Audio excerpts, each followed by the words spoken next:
Family అయితేనే ఉండాలా నేను సినిమాలో, మామూలుగా పెట్టుకోవచ్చు కదా, అందరూ ఫ్యామిలీ కాదు. ఇంకొక అఫెక్షన్ పెరుగుతుంది. నో నో నో నో ఏమండి అట్ట రాజమౌళి గారు అట్ట చేస్తే రెస్పెక్ట్ పోతుంది నాకు ఆయన మీద.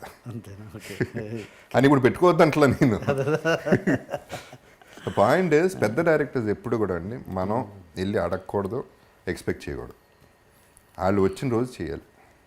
వాళ్ళు వస్తారు, వాళ్ళకి కావాల్సినప్పుడు వస్తారు. వాళ్ళకి వద్దంటే అది ఎవడన్నారా అని కూడా పెట్టుకోరు.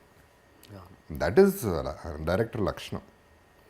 ఆర్జీవీతో అదే సేమ్ డిస్కషన్ కదండి. ఆర్జీవీ నేను బ్యాడ్గా ఉన్నప్పుడు బ్రదర్తో చెప్పాడు, జగపతి ఫ్లాపుల్లో ఉన్నాడు కదా, నేను మంచి ఫామ్లో ఉన్నాను, అడగచ్చు కదా నన్ను సినిమా అని చెప్పి. రాము నేను సినిమా అడిగి నువ్వు నాకు సినిమా చేస్తే నీ మీద రెస్పెక్ట్ పోతున్నాయి నాకు, నువ్వు కూడా అట్ట మాట్లాడటం ఏంటి అంటే సరదాగానే అన్నాడు. It's not a serious thing or anything. ఏదో ఒక రోజు నీకు అనిపించినప్పుడు నువ్వు వస్తావు, ఆ రోజు నేను ప్రౌడ్గా చేస్తా. నేను అడిగి నువ్వు చేస్తే నాకు నా ప్రైడ్ పోయింది, నీ మీద రెస్పెక్ట్ పోయింది. అండ్ పెద్ద డైరెక్టర్స్ ఎప్పుడు కూడా, ఇప్పుడు పులిమురుగన్ ఉందండి వైశాఖ్, ఎవరో నాకు తెలియదు, మోహన్ లాల్ నాకు తెలియదు, వాళ్ళ ప్రొడ్యూసర్స్ తెలియదు. ఎందుకు నన్ను పులిమురుగన్లో పెట్టుకున్నారు? ఎక్కడో చూసి పులిమురుగన్ అనే సినిమాలో మలయాళంలో పెట్టుకుంటే అది బిగ్గెస్ట్ హిట్ ఆఫ్ మలయాళం చరిత్రలో అయింది.